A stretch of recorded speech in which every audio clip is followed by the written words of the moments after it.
Alrighty then. Hey everybody. Granted, it's only the two of us right now, Action Toy Channels, but welcome and get ready because we're about to take it to the mic stand. Just give me one sec. Realize it's getting a little dim in here. Um,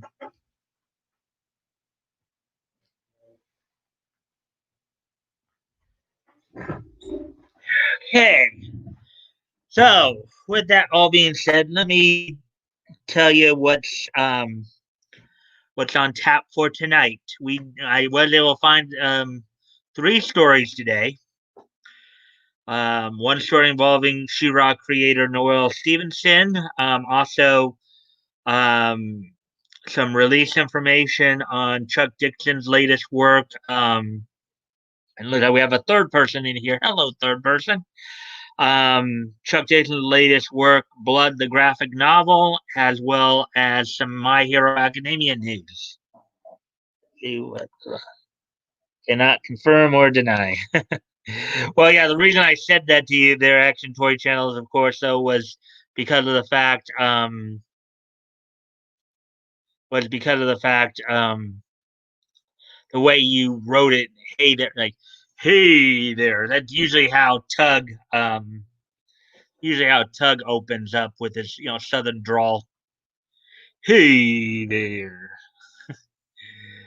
Okay, so welcome everybody. Well, once again, welcome everybody.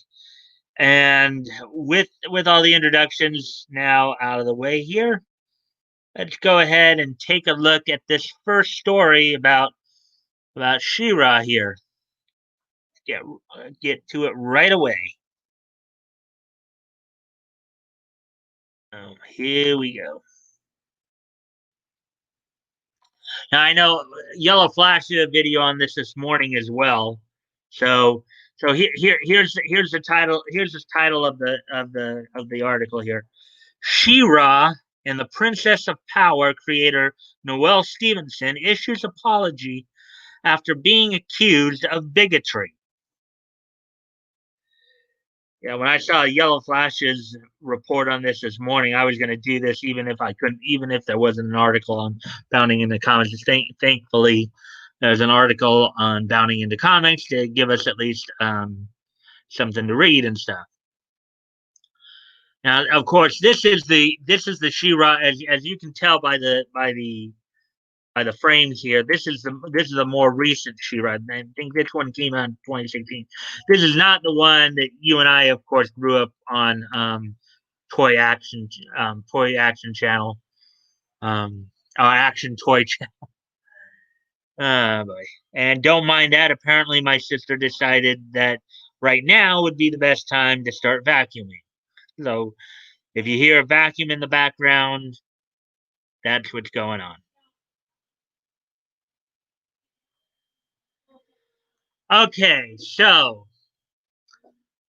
She-Ra and the Princess of Power creator and showrunner Noelle Stevenson has apologized to the show's fandom. Stevenson apologized after fans took numerous statements made during a live stream appearance out of context and accused her and the show's production staff of bigotry. And if I am being a little loud, I'm sorry because I've got, as I said, you can hear that the vacuum and see my dad's room is across from mine, so they're doing stuff over there right now.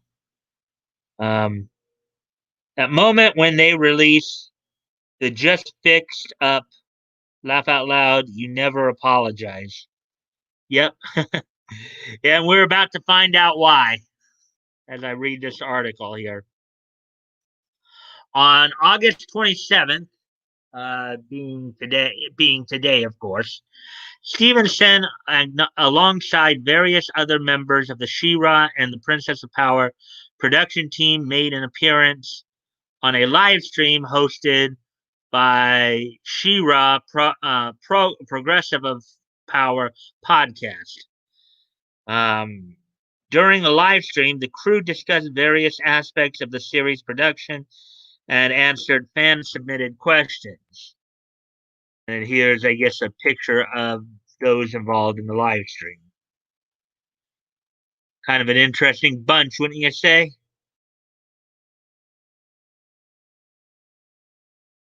Following the conclusion of the live stream, Twitter user at Mitchezi, or whatever, I guess his name's Mitch, in a now deleted tweet published a summary of the She-Ra stream tonight. In it, they accused Stevenson and the crew of ableism, homophobia, and racism. Michizi, what a name, Michizi, because I just saw the I right now. That's why I now just changed it. Claimed that a male staff member used a D slur. Staff made said the D slur. Staff made jokes about Bo's family and slavery. Staff said Double Trouble is creepy with kids. And staff said Entrapta and Hordak are good disabled representation. Okay. This is the first time I've actually read the actual tweets because, as I said, the first thing I'd heard of it was Flash's coverage of it this morning on his video. The D slur, I believe, is a homophobic slur that starts with a D, rhymes with my name, but is also a word used to describe a Dutch dam. So, staff made and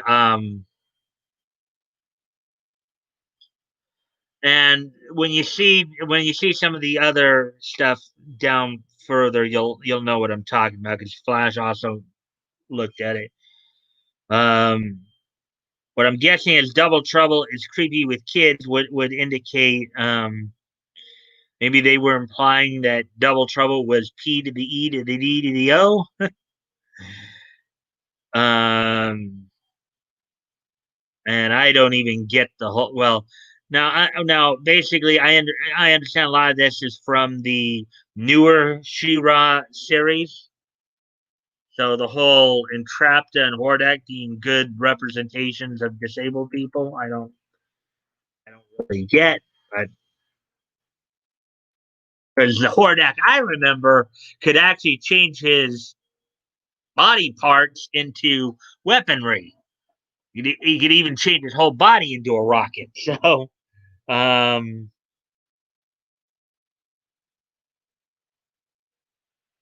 let's see now. Oh, wait, what's the D slur? And I answered that for you already. Oh, okay, laugh out loud. Um, yeah, it's funny. I just now came over to the StreamYard screen and saw your question there, and I had already answered it. Funny how things work out like that.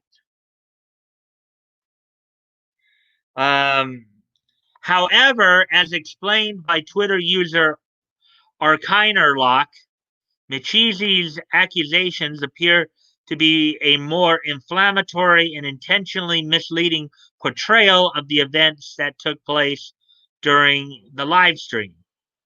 The D slur was said by She-Ra Progressive of Power host Eric Garneau, not as an insult, but simply in reference to the podcast one of their moderators run titled Desperate House D Word. Eric and this is, I guess, a quote from Dedan. Eric Garneau uses the D slur in reference to the podcast one of their moderators run on Twitter, I guess. Fans believed that the use of the name So for one of Bo's ambiguously non-white brothers was a dehumanizing reference to slavery. Um, though, in actuality, Stevenson had made the joke about Bo's family having a rhyming name scheme. Um, and then here's here's D Dan's tweet, I guess, or at Arkine or Locke or D Dan with D Dan's tweet here.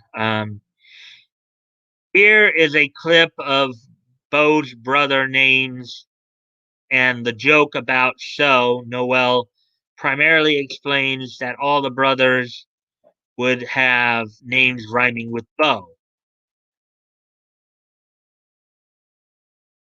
Okay.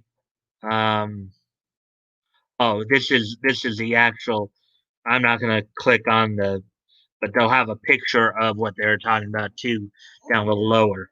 Furthermore, there has been a recent social push to focus on the tenuous association common words may have with racist connotations. Outlets such as Wikipedia, CNN, and ABC News have been creating lists of terms they claim have racist connotations, like master bedroom or the Masters Tournament and Peanut Gallery. Now, this is kind of getting okay. Again, and one of the things Yellow Flash was pointing out here too was a lot of these were in reference to jokes that the staff had made with each other. You know, the term, yes, that has been used as a homophobic slur in regards to lesbians. But dyke is also the word used to describe a Dutch dam. If over in Holland, they call their dams dikes. Okay, and I'm talking about DAM, not DAMN. Okay, dam, the structure used to keep water from escaping a particular area. Okay, it's kind of funny because a lot of people, people there are some words have multiple meanings. The word gay, for example, most people when you hear the word gay, usually the first thing comes to people's mind meaning a homosexual male. Okay, but the term gay was also used as an older term meaning happy. Like, I don't know if any of you out there have ever heard the expression "gay Paris." You know, gay. Paris being the French way that the French say Paris, but there was also the 19. I think it was 1973. It came out or 71 or something like that. The animated movie Gay Paris with John Tom and Robespierre. You know, for those of you who may have seen that movie. Many words have many different connotations or many different meanings. It that doesn't always mean that they have some insidious meaning to them. They're just words that's how those words are used.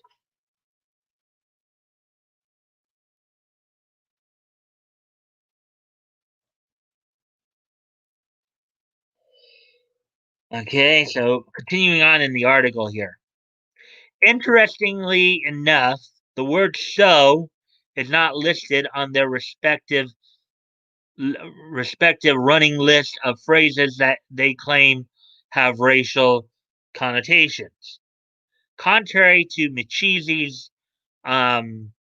claim, no reference was made to the non-binary shapeshifter Double Trouble being creepy with kids. in the stream. Stevenson was actually discussing her questioning of voice actor Jacob Tobias' ability to pull off the character really dark, sinister side. Um, and then here's the tweet from Dan again. The crew talk about Double Trouble at the 30-minute mark, and he's got the scene there. Finally, Entrapta and Hordak were referred to as good disabled representation, not by the show's crew, but by a fan in a letter submitted to the show. Again, I don't fully understand that. Again, partly because I haven't watched this newer version of She-Ra. I remember She-Ra back in the '80s. She-Ra, Princess of Power. I would not even thought of Hordak as being a disabled person. Okay, he actually had a pretty cool power of morphing his body parts into weapons, or even morphing his whole body into like a rocket or a tank or whatever. He had the power of metamorphosis. Wouldn't call that a disability. Anybody who thinks that that's a disability needs to have their head examined. And then here we go again. Please, RT. This is another tweet from Dedan here. Please, RT. Here is a clip of a fan in an email calling Entrapta and Hordak some of the best representation they ever saw. You can find Noel's comment on the fans' email at the 39-minute mark in the panel on Twitch. Despite her innocence, Stevenson still felt compelled to apologize to her fans through a personal Twitter account. And she's going to regret this. Never apologize to an SJW. Never, never. I'm going to repeat what Nick always says. Never, never, never, never, never, never, never, never, never, never apologize to an SJW, because it just serves as food for fodder. You're you're acknowledging guilt for something that you shouldn't have to acknowledge guilt for. Okay? Never, never, never, never, never, never, never, never, never, never, never. Let's see.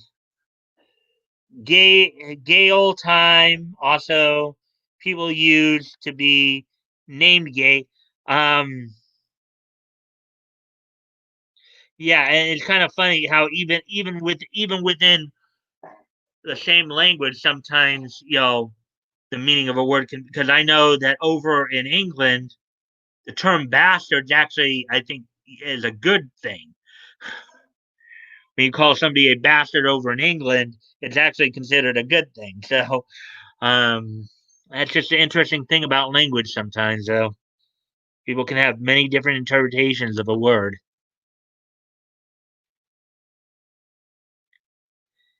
Saying, I made a very, very careless state.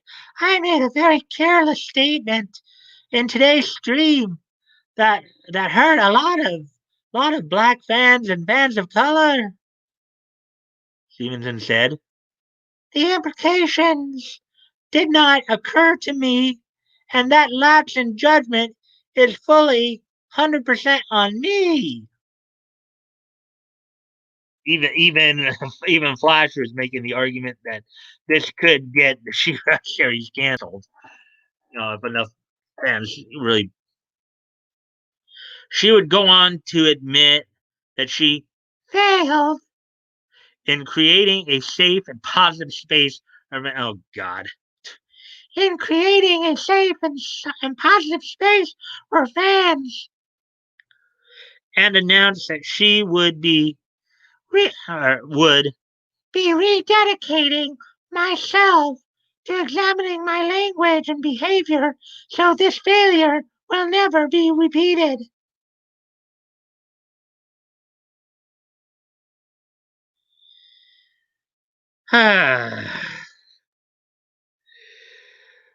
Oh,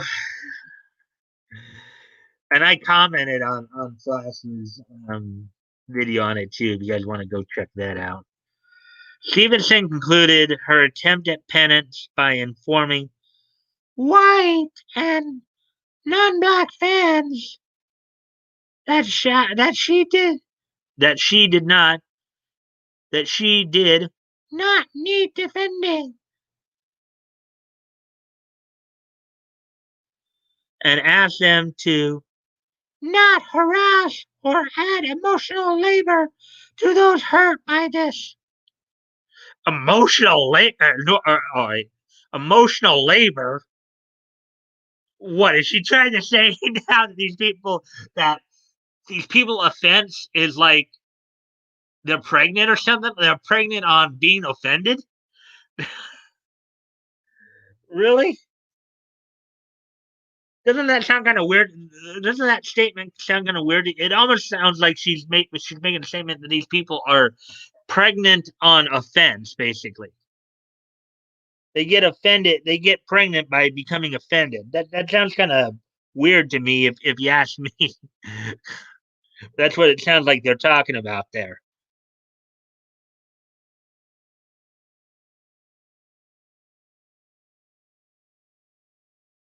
In a further explanation of her joke towards the humorous naming convention of Bo's family, Stevenson provided a sketch of his family that emphasized the lighthearted nature of the joke. Um, and here's the tweet. Hi, I just want to say that I am so sorry for what I said. I bleeped up. And this was the image I was referring to. An inside joke with the crew that I didn't think twice about. It was exceedingly careless, and I'm sorry for the hurt I caused. Now, this is a sketch. These are a bunch of Bo's relative, Bo's, I guess, brothers or whatever. You got Woe, So, Obo, Go, and Woa. Now, my guess on these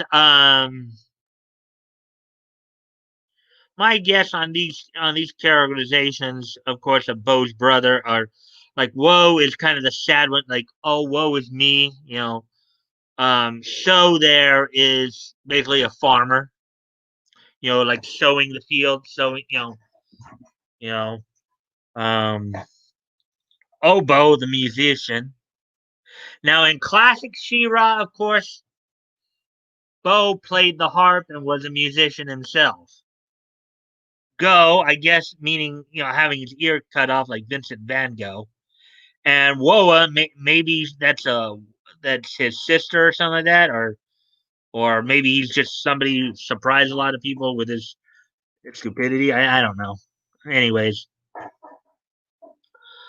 unsurprisingly, the truth behind Stevenson's statements and her apology were deemed unsatisfactory by the She-Ra and the Princess of Power fandom. Of course they were. Why you never,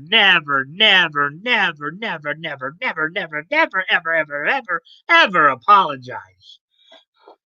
They went on and continued to condemn Stevenson for perceived infractions. The reason you don't apologize to SJWs because they're nothing more than rabid dogs. And when you apologize, they smell the blood and they just ravage you that much more. The She-Ra staff didn't just make a mistake, asserted. Okay.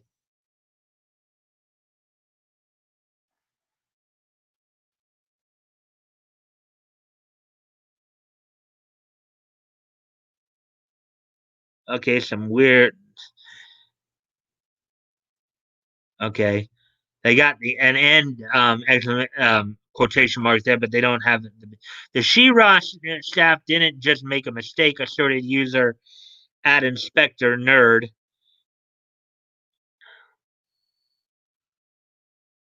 They let their mask slip.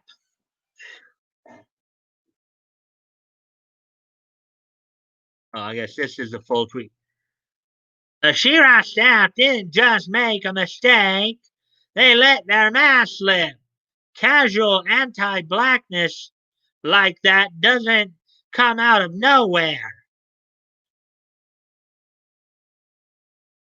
Again, as everybody, as Yellow Flash pointed out, a lot of this was due to private, jokes that they share privately. You know, um, many fans, such as Kaiser Simp, demanded that the show um, get uh, Kaiser, get more, get more, get more POC and disabled people on your crew. Noel, we love you, but you have to get more POC and disabled people on your crew. Oh boy, these jokers. At Arrow Emily outright dismissed Stevenson's apology, stating that she had have thought about okay wait had to have thought about it before you said it and deemed it just unacceptable. Here's at Arrow Emily Goodness my VA. Noel, come on. You had to have thought about it before you said it. I love your work, but this is just unacceptable. This is the credit you get for trying to cater to these people. Look at how fast they turn on you. It's like they want to put a noose around your neck. There, Noel. So you really think being an SJW is really worth it? There, Noel. Hmm? Really think being an NPC SJW, being a simp, is really worth it? When the very people you're trying to cater to already over this, already ready to put a noose on your neck. Um, Faced with counter evidence to their accusations, Michizi would delete their original accusation and admit that I posted I posted was my interpretation of the events that occurred in the She-Ra livestream, but I did not stop to think that I should have been more objective rather than subjective. Yeah, you probably should have there, Mitchy boy. And here's more of the tweet here. I did not intend to spread misinformation. What I posted was my interpretation of the events that occurred in the She-Ra livestream. But I did not stop to, this is a full tweet, but I did not stop to think that I should have been more objective rather than subjective. It was never meant to be misinformation, and I'm sorry. Well, dude, guess what? Damage is done. What's your take on this situation with She-Ra? Good question.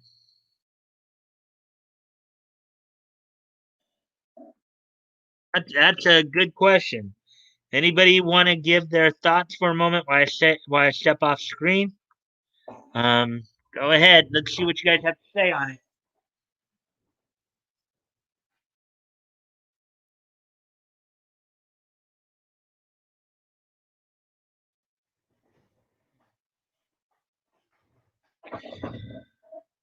Excuse me once more.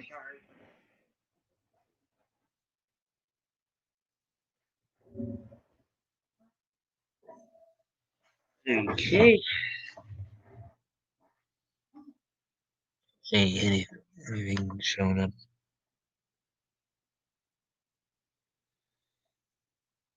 Yeah. Oh, what do you guys think about that? Looks like they're about to. People calling for show.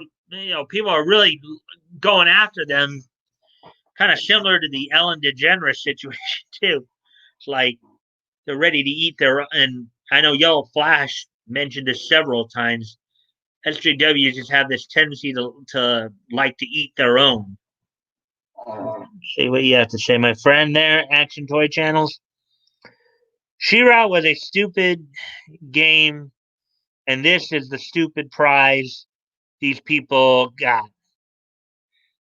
Of course, I'm sure you're talking about this She-Ra, the modern day She-Ra, not the She-Ra back in the 80s, right? This is the one, the modern day one. I'm sure that's the one you're talking about. Yes, but and trying to put this agenda push with She-Ra. It's as you said though, the old as the saying goes, play stupid games, win stupid prizes. Excuse me, one more here.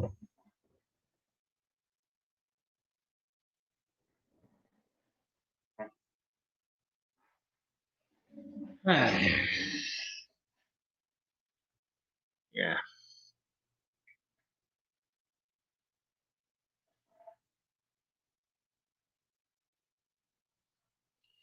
Yeah, the modern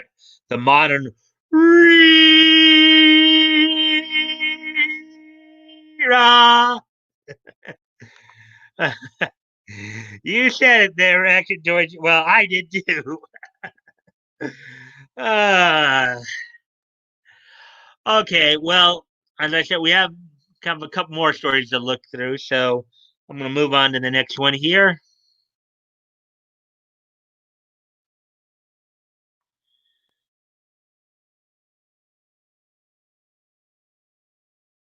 And here's the next story here.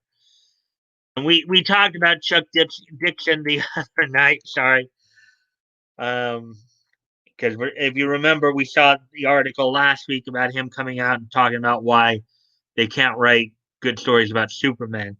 Well, here's another story involving Chuck Dixon. Batman scribe Chuck Dixon and Brett R. Smith reveal first look at Blood graphic novel. And just in case you guys don't know what the term scribe means, it just simply means a writer. Give me one more moment, sorry.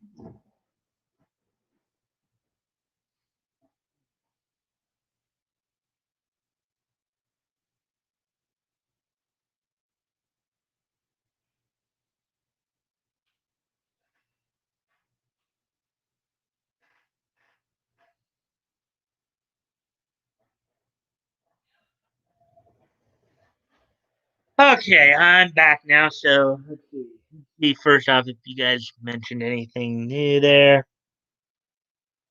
No, it doesn't look like it. So we will.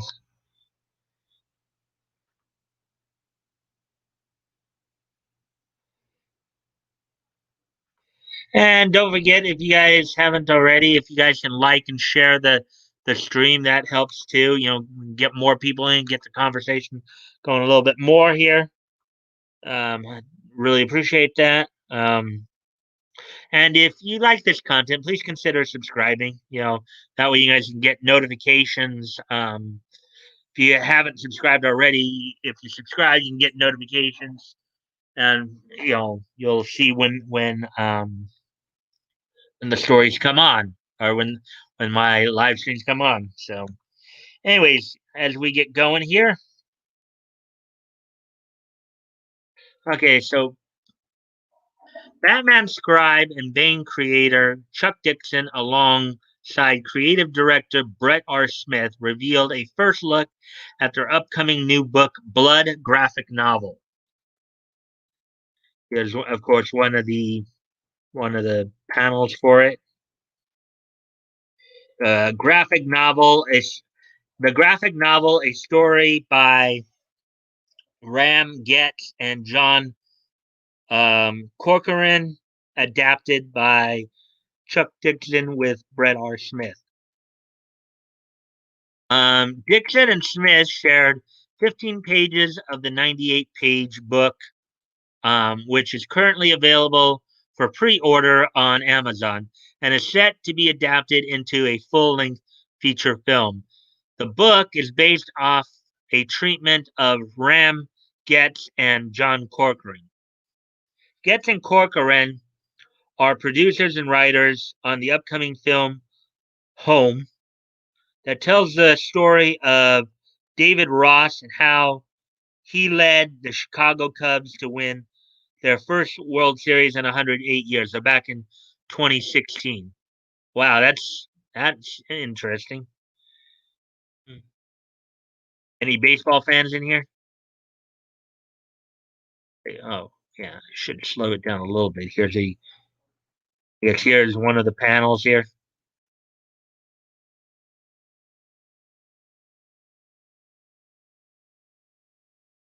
Not only did Dixon and Smith share the gorgeous artwork by Darylus Santa Cruz, but scribe Chuck Dixon also provided us with some details about the book.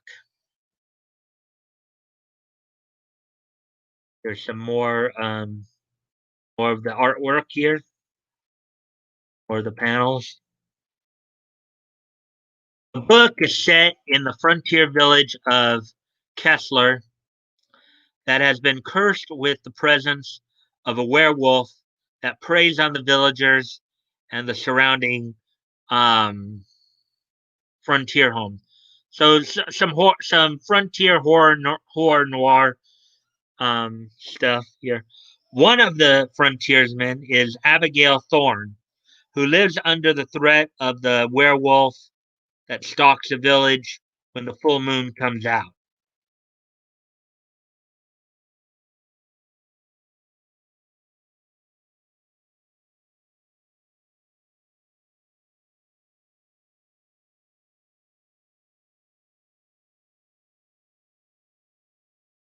Dixon describes the book as a period werewolf story set in the rural American West.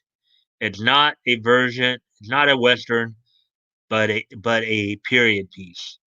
It's a horror story, but also about courage, loyalty, and a deep, dark family secret.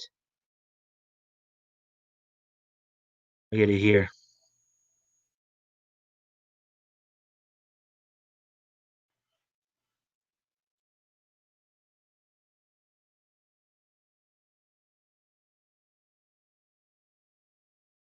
As for how the werewolf works in the story, Dixon tells me it follows the usual rules. We're not turning the subgenre on its head here.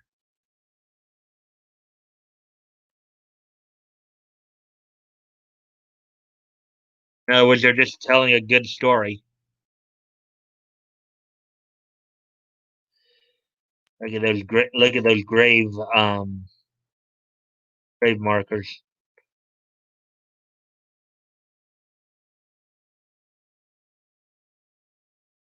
Dixon would then give us some details on Abigail Thorne. He describes her as a tough one. He elaborated, but then you had to be you had to be um, growing up in the hair scrabble frontier areas, even well into the 20th century. These are people who worked hard and were used to deprivation and struggle. Abigail is a natural product of that kind of upbringing. That said, she's in no way easy prey. Sounds like something that maybe we should get. Maybe what we should do is just get a bunch of the SJWs, maybe put them all in a time machine, throw them back to this period of time and see how they fare. What do you guys think of that idea?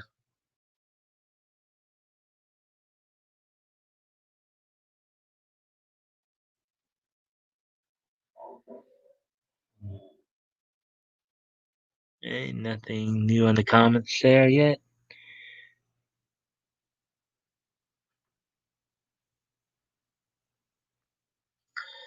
Okay. As for the village of Kessler, Dixon tells Bounding into Comics it's as much a character in the story as our cast. It's a town cut off from civilization by terrain and distance. I used to hike a lot in the Appalachians and ran into quite a few towns just like Kessler, nestled back in the woods with one road in and out. Yeah, as I'm reading his description here, I'm reminded of the anime Shiki. Shiki, the setting in Shiki was much the same kind of backwoods type area. Place kind of hidden in the mountains, away from like the rest of civilization, the rest of the world. Um, and in Shiki, they had a similar problem.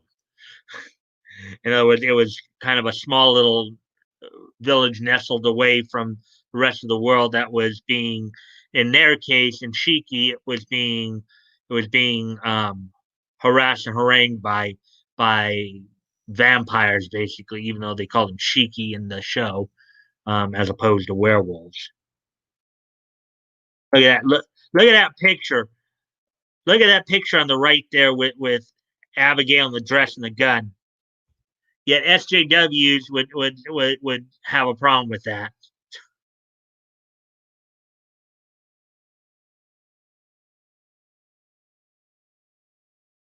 Dixon also told us just how close the book follows the treatment he received from Getz and Corcoran. Um, I stayed very close to the treatment I was given by the. I stayed very close to the treatment I was given by the producers. Of course, a treatment is not a screenplay, so I had to flesh out characters, give them voices, and create all the dialogue. He added, it was also part of my job description to visualize and dramatize the events of the story. I'm curious to see how much of what I wrote makes it onto the screen. So I guess they wrote a book in conjunction to them also writing the screenplay for it as well. The guys who wrote the story. Finally, we asked Dixon what his most enjoyable part of the story. Here's how he answered us. I enjoyed the challenge of adapting something like this to the comics medium, and the challenge here is to create suspenseful moments without the aid of music, sound effects, and all the other tools filmmakers have at their disposal to amp up the scary parts. So basically, through obviously his writing style as well as the artwork of the artist, using those elements to kind of heighten up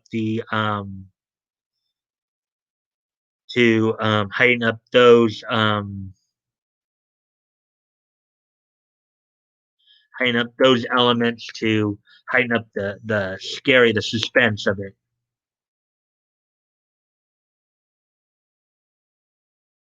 And that is also interesting too, as you see this, watching a woman, taking part in a fight, you know, in a dress like that. That's I think pretty amazing too, because you have more potential to trip and stuff, and that doesn't look like a that looks like a good size length of dress too for her as well.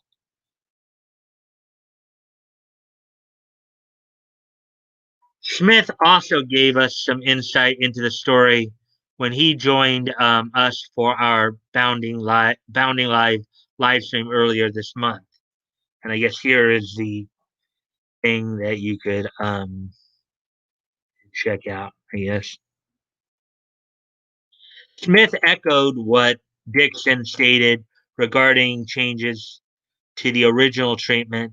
He explained, Chuck, um, Chuck cranked out a great script. There's very little changes, and we just went to work on it, and we were doing anything from 10 to 15 pages a month, and it took us about 7 or 8 months to crank it out.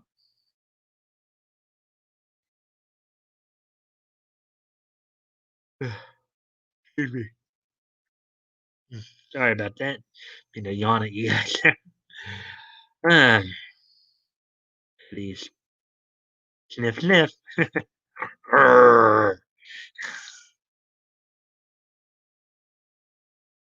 Smith also told us the book will be published and printed in America. He stated it's going to be printing with API Productions, who also printed all of Tim Lynn's books and Doug TenNaples' books, Earthwood Jim fame. And I think they also print all of Mike Miller's books. Great printer. And in America, that's the other kind of cool thing about this. We are going to be printing in America and not in China, which is good, bringing the business home to the States. Look at that. I guess Dana Lash would love this character.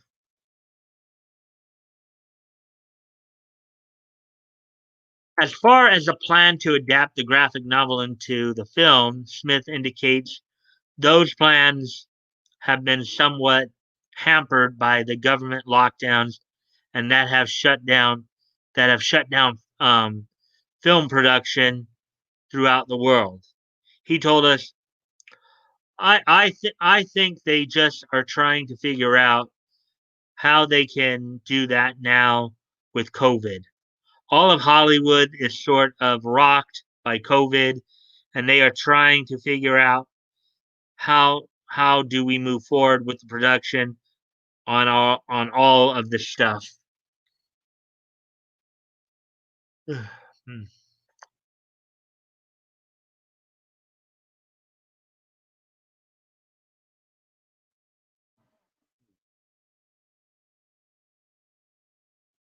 Yes, I guess Action Toy Channel has a few new comments here.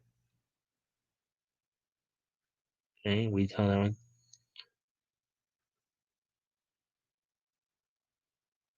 Sorry, editing. What was the question? They got those vamps good though. What? So what? Are you working on your video as well right now?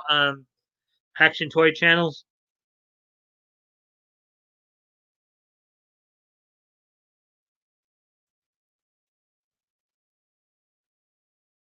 Hmm.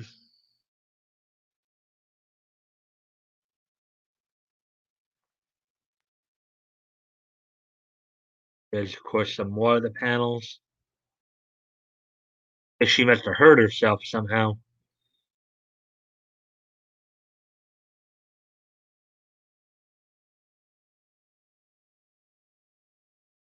Um, he would also go into detail about the story, telling us the main character is Abigail Thorne, and she's probably in her late teens, early 20s. She lives in this isolated cabin outside of town. That was kind of part of the story they wanted to tell. Smith continued, it's okay. It's got a horror and suspense element. I would say if it had a fall, if it had to fall into a genre, it would be horror and suspense.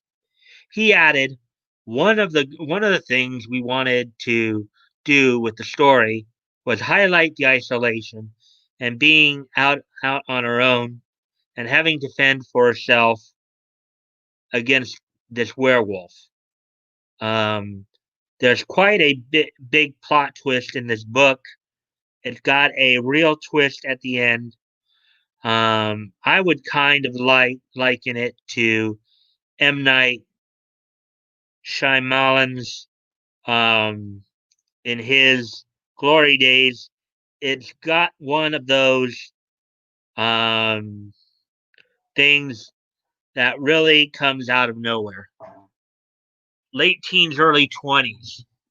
somebody to probably look up to instead of what a lot of the real world late teen early 20s are doing, huh?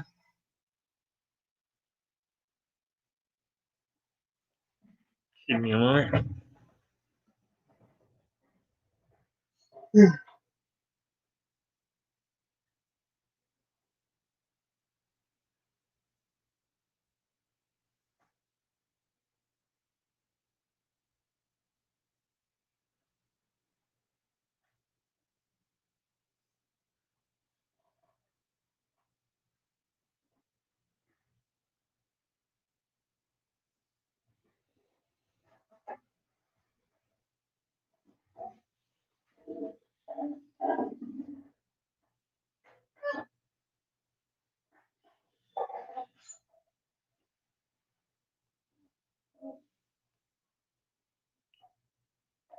Okay.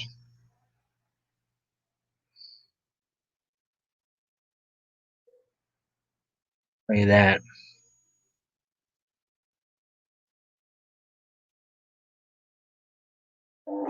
I guess yeah, blood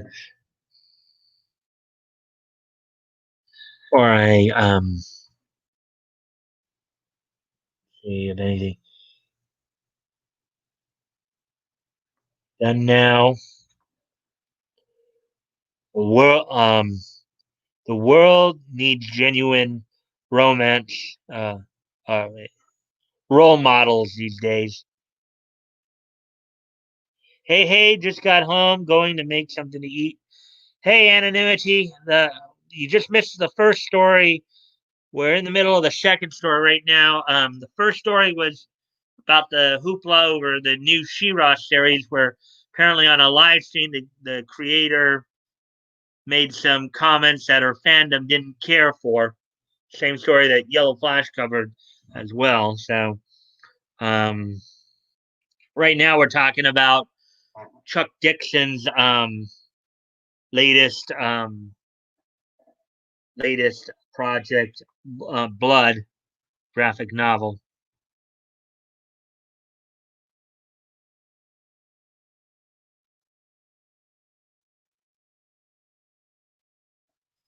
Oh yeah, we got 5 people in here now. Good. Hello, everybody.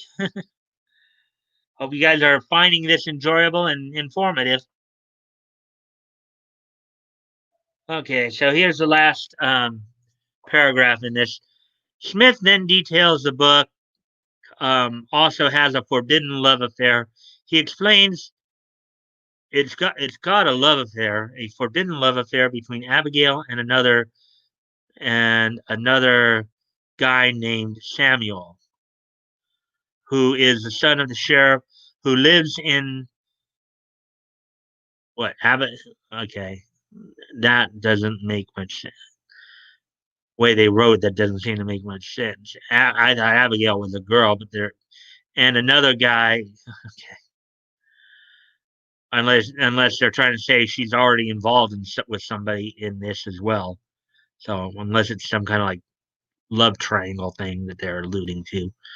Um, who is the son of the sheriff? Who is the son of the sheriff who lives in the village? They are kind of forbidden to see each other. That's part of where the twist comes in. And you've got the werewolf sort of stalking her because she lives in this isolated cabin, possibly 8 to 10 miles outside of town, a good half day's walk or a 20-minute carriage ride. What do you make of this first look at Chuck Dixon, Darylus Santa Cruz, and Brett R. Smith's Blood, the graphic novel? Blood, the graphic novel is currently available for pre-order on Amazon. It will be released September 29th, 2020. So about a month away, a little over a month away, pretty much. Month and a day. What do you guys think of this? You, as you well, scan back up the. Guess I could have slowed down and showed some of you the.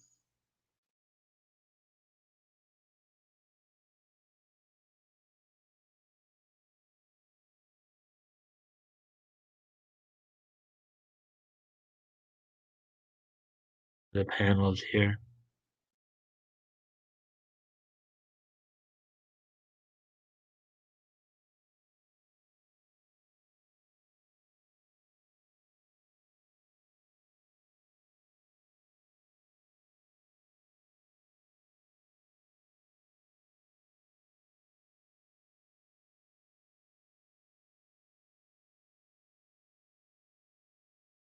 There you go. There's the second story on the night about Chuck Dixon's latest work.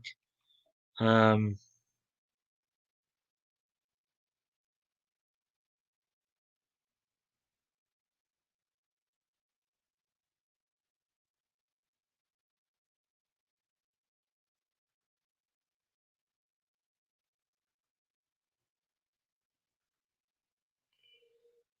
hey, evening action toys. Hope work was fun. I was helping my dad out with some woodwork. I'm pretty beat right now. Oh, cool! I helped my yay. So it's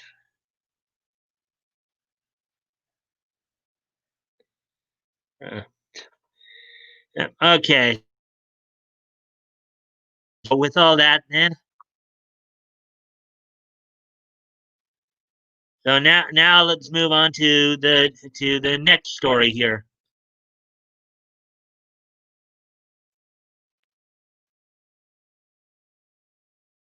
I'm coming from the realm of anime. Report: Toho plans to develop new My Hero Academia animated series. Let's see how long we've been at this. We're actually coming up on an hour now. Hour now. Um,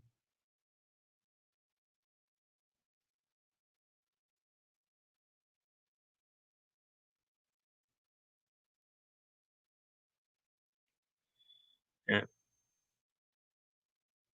up on 50.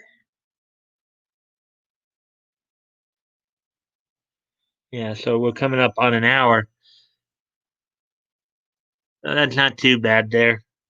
Getting to my third story, getting to the third story here at the hour mark. So that's pretty good.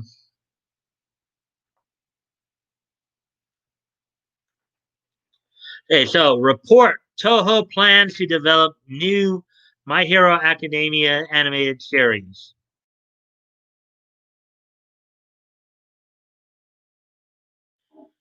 A new report details that Japanese film production and distribution company Toho is developing a new My Hero Academia animated series. Toho distributes My Hero Academia, including the anime series, which is produced by Studio Bones, and recently wrapped up its fourth season. They also distributed the first two films, My Hero Academia Two Heroes and My Hero Academia Heroes Rising. Well, it appears another animated series is in the works. According to License Globa's August 2020 magazine, Toho will be working on a new My Hero Academia animated series. In the August issue, they break down the top 150 leading licensors. Toho, which also owns the rights to Godzilla, was ranked 79th. When they detailed what Toho's plans were for 2020 and beyond, they revealed they were working on a new My Hero Academia animated series.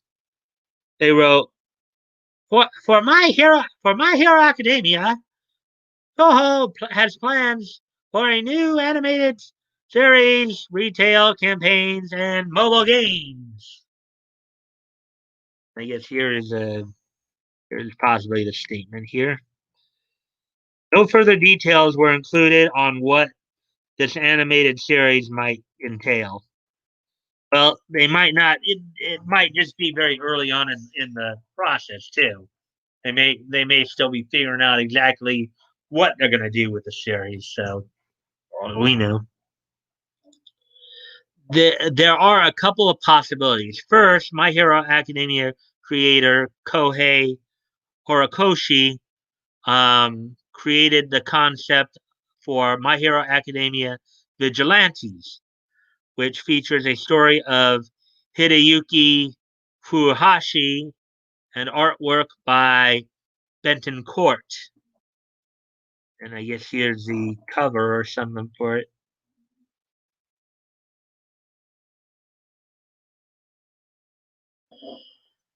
The story follows Koichi Himawari, aka Nice Dude, as he teams up with two other unlikely characters, Pop Step and um, Kunkel Duster, okay, as they work to protect their neighborhood.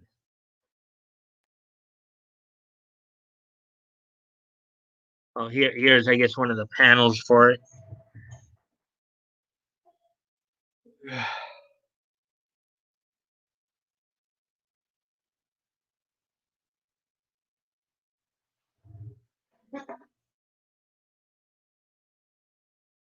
Nice Dude's quirk is called Slide and Glide. It requires him to use three limbs to glide across surfaces, even vertical ones, going straight up, basically. Um, not only, not only, let's see, not only does the quirk allow him to glide across surfaces, but he can also use it to repel projectile weapons. Um, the quirk also gives him enhanced speed and increased maneuverability. Well, yeah, if you're gliding everywhere on surfaces, that usually tends what to happen. Um, Nothing like doing good to make you feel good. Kindly dude, nice guy. Oh, Knuckle Duster is currently quirkless, having his quirk stolen by All for One. He previously possessed a quirk called Overclock that allows him to slow down time. The idea, Knuckle, that's what they call Knuckle. That's Knuckle Duster is kind of a euphemism for somebody who's slow. So that's how they got all that. This gave him enhanced speed as well as the ability to see, hear, and think at hyper speed to punish villains. And I'm oh, and I'm here, and I'm here to punish villains.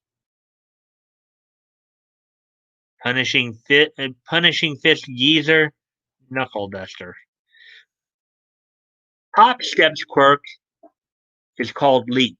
It allows her to leap very high as well as cushion her landings after she leaps. I give a crap about how any of that. About any of that.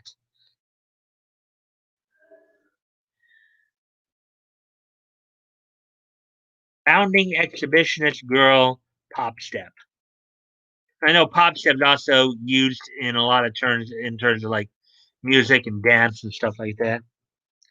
Um, the interesting twist of the series is that Nice Guy, Pop Step, and Knuckle Duster um, operate outside the rules of the pro hero system as vigilantes. And as Eraserhead points out in the series' first volume, this is considered a crime. Yeah, because what they point out is that heroes need to be regulated so they don't like cause collateral damage and stuff like that. The manga currently has 84 chapters under its belt after first debuting on August 7th, 2017. The 85th chapter is expected to arrive on September 11th, 2020. So I think that's like a couple weeks away here. The other main possibility could be My Hero Academia Smash.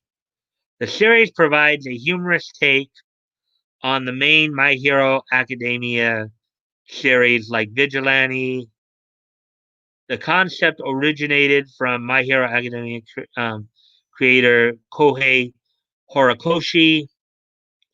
It is written and drawn by Hirofumi um, Nada. Now, this could be a parody series too, is I guess what they're talking about. Could be maybe making Smash a parody series. Here's how the series is described um, on Amazon. The superpowered society of My Hero Academia takes a hilarious turn in the re-imaging of the best-selling series. Join Midoriya, All Might, and all the aspiring heroes of UA High, plus memorable villains in an irreverent take on the main events of the series. Complete with funny gags, ridiculous jokes, and superpowered humor. So basically, yeah, Smash sounds like it's going to be a parody version of My Hero Academia. What do you make of this news report? Are you interested in another My Hero Academia series? What do you think it could be? Well, guys, what do you think of all that?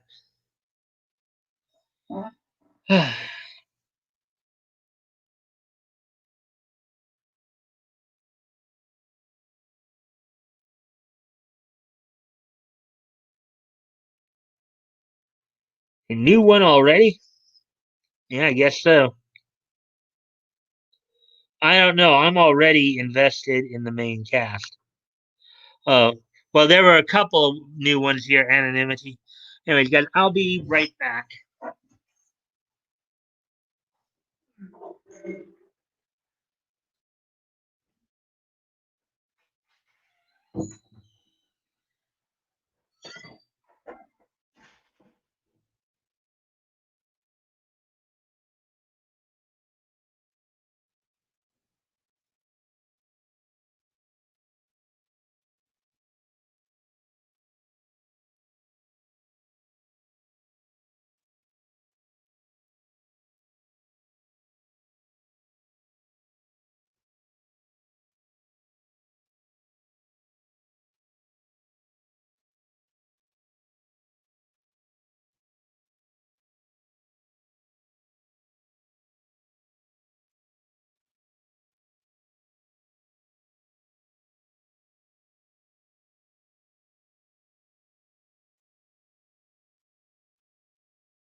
All right, guys, I'm back. See what you guys may have been saying while I was gone here. See if there's any interesting. Doesn't look like you guys have much of anything to say here.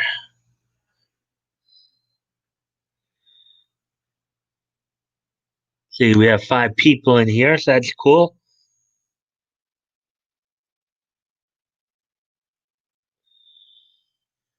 Ah,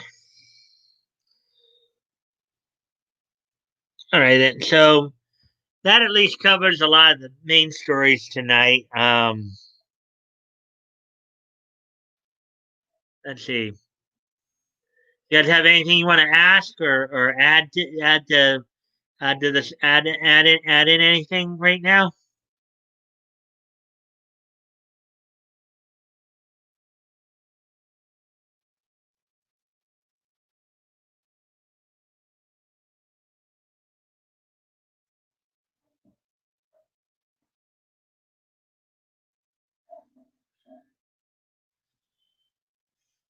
I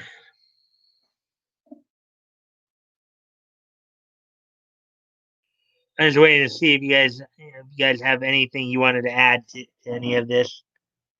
Um, if you have any comments or questions about any of the stories, or even anything else for that matter, anime, manga, cartoons, comics, and or wrestling, or even voice actors.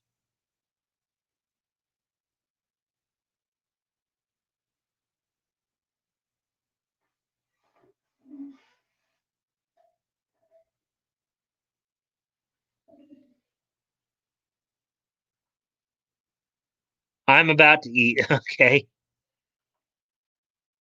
Hmm.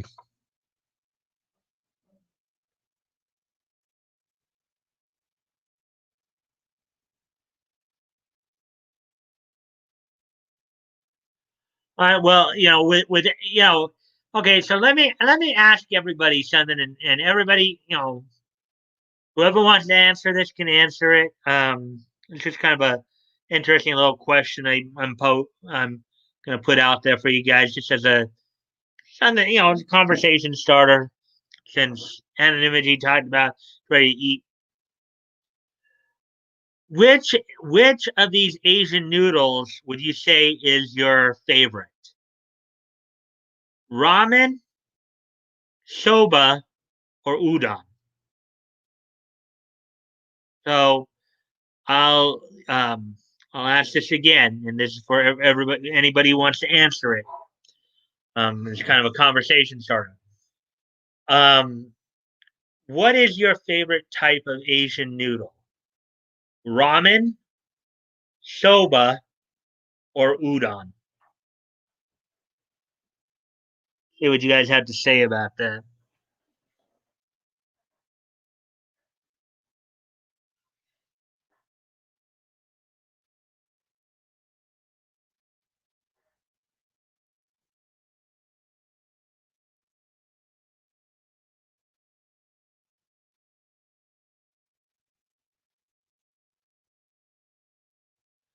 Well, for me, I like all three, but I'd say ramen's become probably my most favorite. It's pretty cheap and but it also tastes pretty good, especially when you get the egg in it.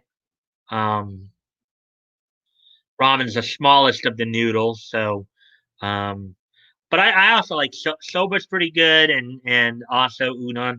Udon's the biggest of the noodles, so it looks like we have some commentary here.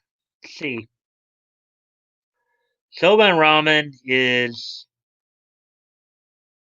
tied, but I'll take a serving of pho anytime. Laugh out loud. Okay. I don't know. I didn't know ramen was a noodle. Huh? It's the smallest of the noodles. Anonymity. Well, you didn't know that? I mean, haven't you ever watched Naruto before? Anonymity. Ramen is like Naruto's favorite meal, basically. Practically lives on the stuff. Oh my god. So so not so duh. Laugh out loud. Oh my god. OM so sick of this autocorrect. uh I think I got it. Ramen is the whole well, it's ramen. Okay, well, depends on the type of ramen you get. Ramen is the noodle, okay? Put in a bowl, and then like pork ramen, they put pork in it. Chicken ramen, teriyaki ramen, they'll put like teriyaki chicken in it. They also will add, you know, egg and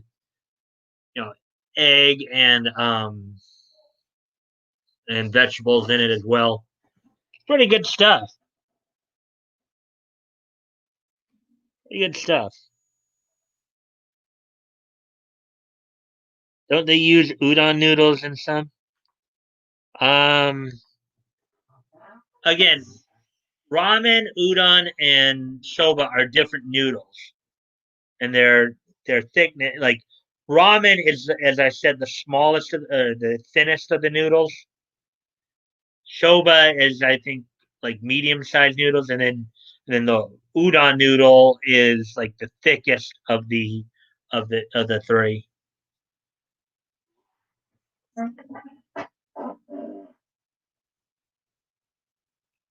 They're all pretty good though.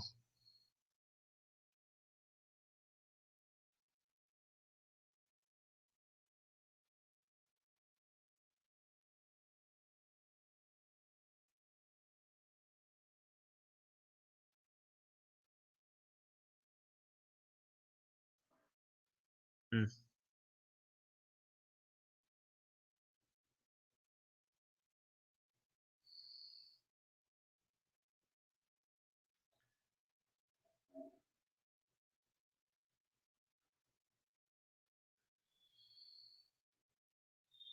And I hope all of you are enjoying the stream thus far. Always fun to have you guys on and be able to share a lot of these little tidbits with you. And again, if you like the content, please consider liking, commenting, sharing, subscribing. Really do appreciate it. See if we can get some more people in here by sharing it.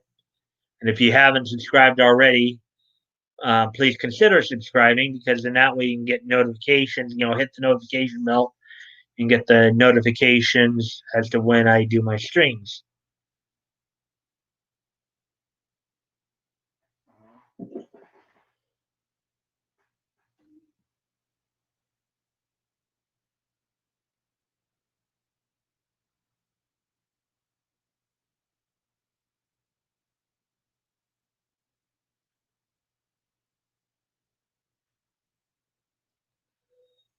I shared on my Twitter.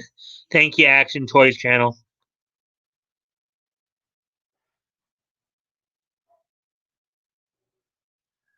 I was doing it because even I think Mr. Hop even was pointing out to me the other night that I have a tendency not to do that as much. A lot of times it's because I'm more into like just into the topics I'm trying to get across and trying to share. When people,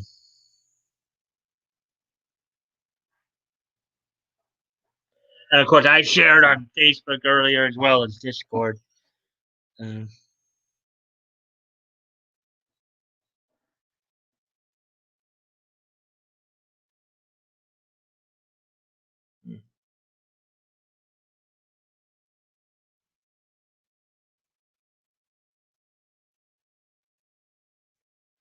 and hour and well, now we're at the hour and 20-minute mark.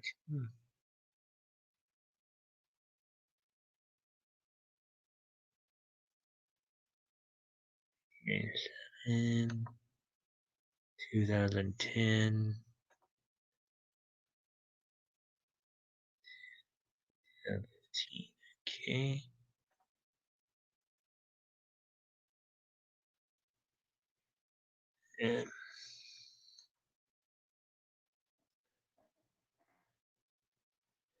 And I guess maybe we're all a little tired tonight, huh? Ah, man, I wish I had some ramen right in front of me right now. I know Anonymity's eating his dinner right now. So, of course, Action Toy Channel's probably already had dinner with his family earlier, I guess.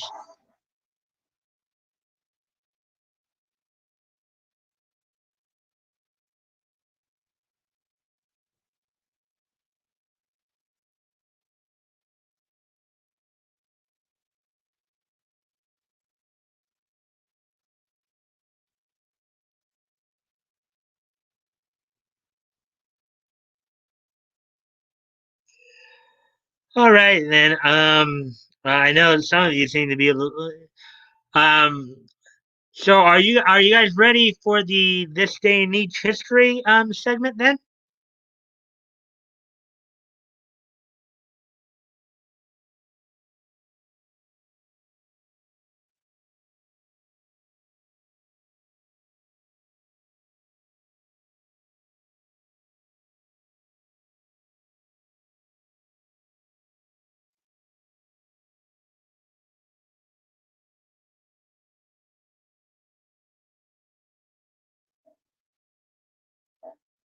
Yay! Of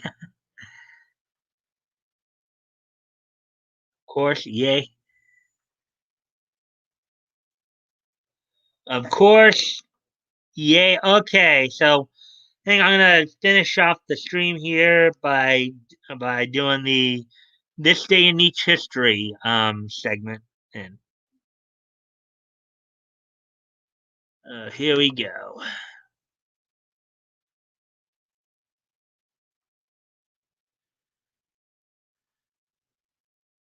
Okay.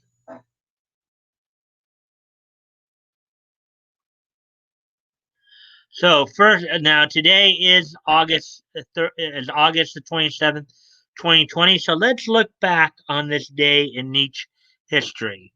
Happened on this day in the world of anime, cartoons, comics, manga, pro wrestling. So the first thing I'm going to talk about here is on this date in 1997, which was 23 years ago, the 50th issue of Catwoman, based on featuring the post-crisis version of Catwoman, uh, went on newsstands on this date 23 years ago in 1997.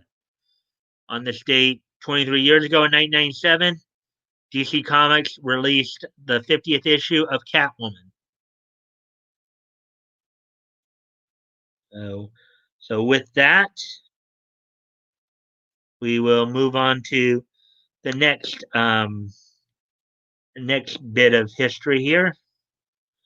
I only have three things tonight, so instead of four. Let's see. Another bit of sad news to talk about. Um,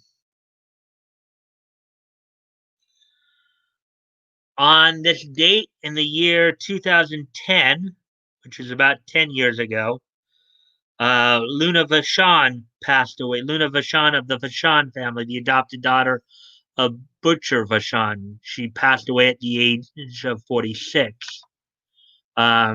She was a wrestler slash valet slash manager. She would manage the likes of Bam Bam Bigelow, David Heath, better known as Gangrel in the WWE. She even managed the Oddities and even at one point Shawn Michaels for a little bit there. Known for a raspy voice, in a time in both the WWE and WCW. Um,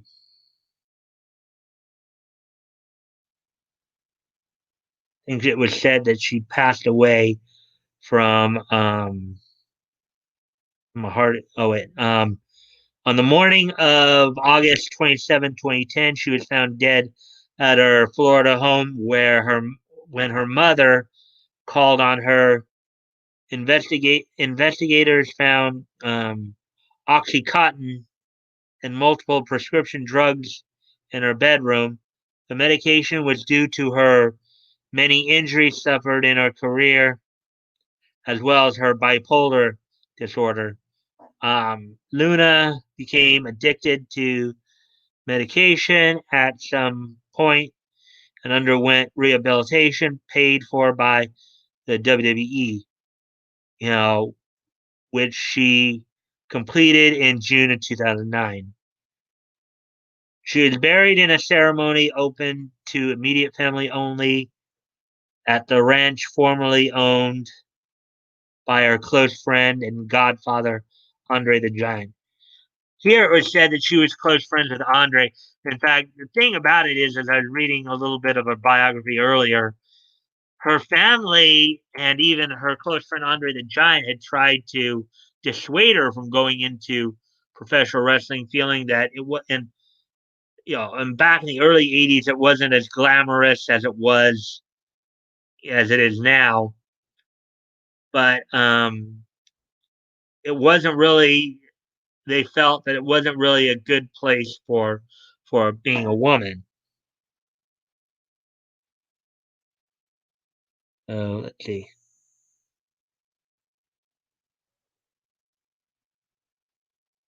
Good old school Catwoman. It seems. I think this is based on the post crisis Catwoman. Um, you saying old school Catwoman to me would be more like the either the '60s version or even the Golden Age version of Catwoman, who was kind of the femme fatale as well. The post crisis Catwoman was the one who actually became more of a prostitute, I believe. Let's see. Oh, nice.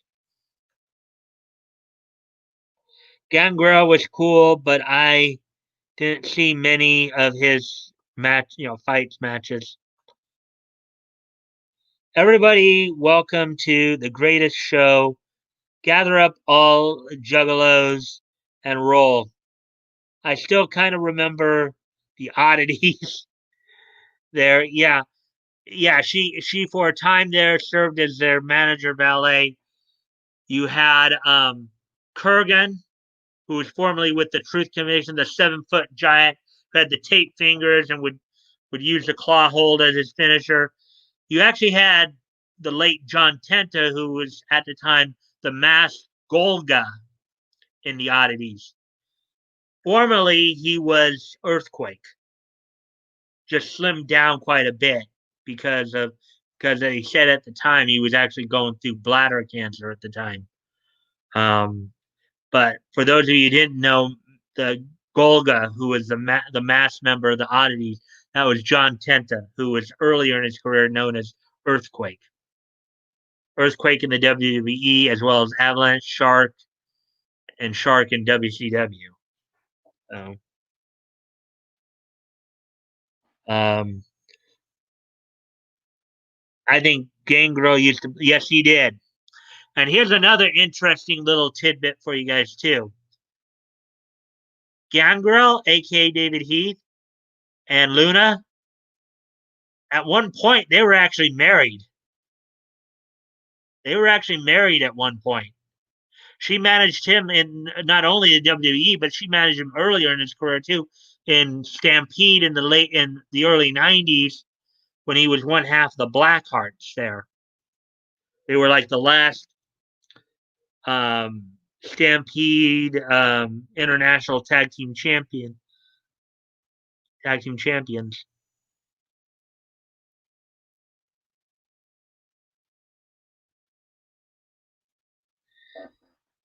Everything before SJW Comics is old school now.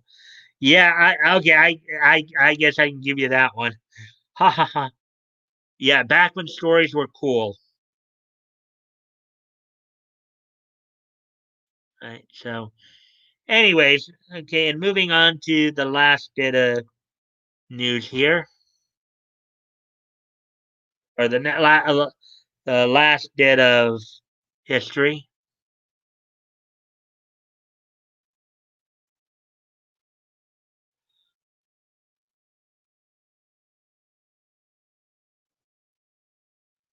Okay, so on this date 5 years ago,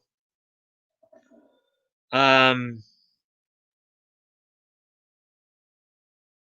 on this date, 5 years ago, the first of the tankobon volumes of the manga series Hinako Note was released on this date in 2015. 5 years ago today, on this date in 2015, the first of the tankobon um, volumes of the manga series Hinako Note um, was released on this date. And here's, I guess, the plot line for that manga. Having always had an interest in theater, but struggling to talk with others, Hinako Sakuragi moved to Tokyo to attend Fujiyama High School, staying as a resident at the Hiratose bookstore upon learning that the school's theater club is actually on hiatus. Hinako and the other residents formed their own theater troupe.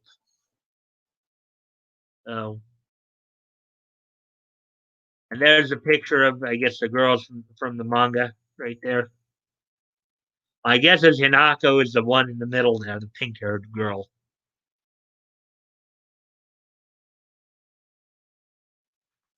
Sounds like an interesting slice of life one.